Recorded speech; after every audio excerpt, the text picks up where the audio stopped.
shut that off here.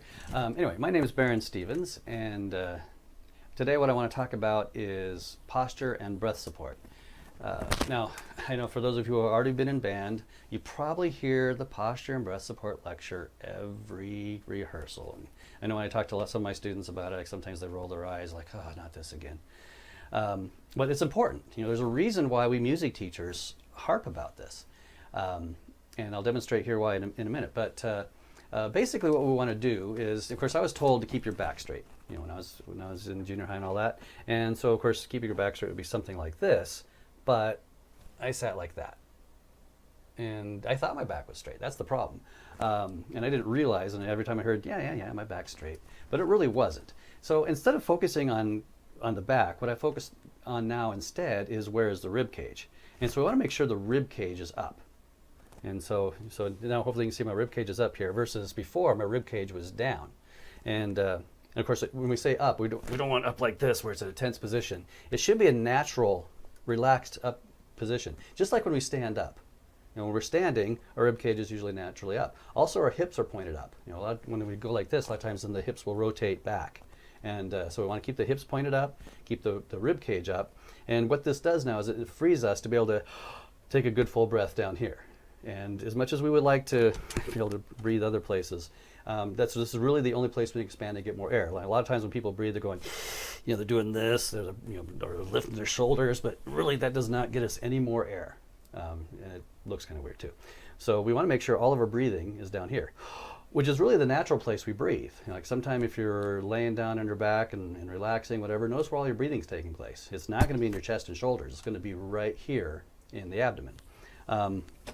So why is this so important? It makes a big difference in the sound. Now I'll go ahead and see if I can demonstrate this here. And so I'm going to do one with proper posture. And hopefully you can see this in the camera, but now I'm going to scrunch down here. Everything else will be the same.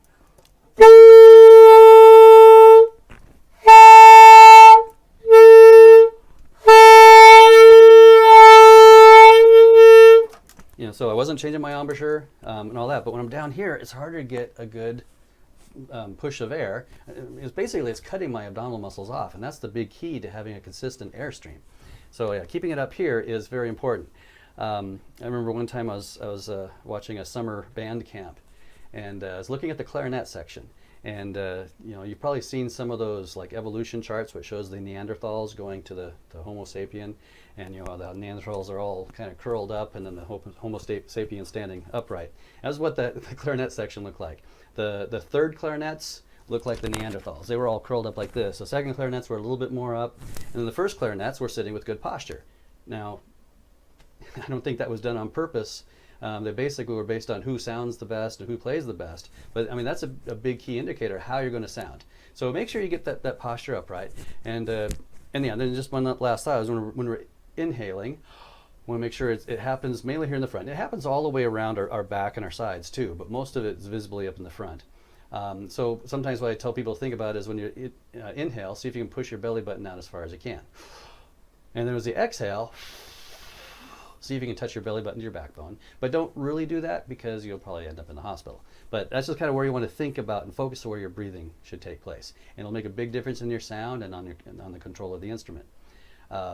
Anyway, my name is again, Berin Stevens. You can email me, Berin, B-E-R-I-N, at saxmyax, S-A-X-M-Y-A-X.com.